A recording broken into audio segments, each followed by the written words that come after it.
Can we delete messages on Pinterest app? Hello everybody. To remove a Pinterest message, you can follow this step. So first of all, you can head over the Pinterest application, and then once you open it up, you should be finding this interface. So you can navigate to the inbox section. So you can tap on the inbox icon in the bottom of the screen in the right section. Just go ahead and tap on it. And when you go ahead and tap on it here, it will show the inbox with all of the messages. So to remove a Pinterest message, what you can do is once you head over to chat, you can hide a conversation, which prevents it from appearing in your inbox without actually deleting it from Pinterest history.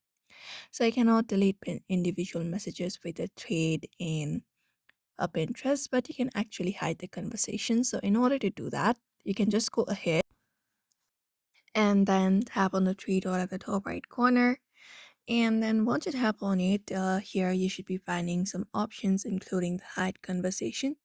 So choose the hide conversation option, and the message will be hidden. The conversation will be removed from your inbox, but it will still be accessible in your Pinterest history. So that is it, guys. You may follow this method in order to delete your messages on Pinterest app. So I hope this video was helpful. Give it a thumbs up and subscribe for more tips and tutorials, and we will see you in another video.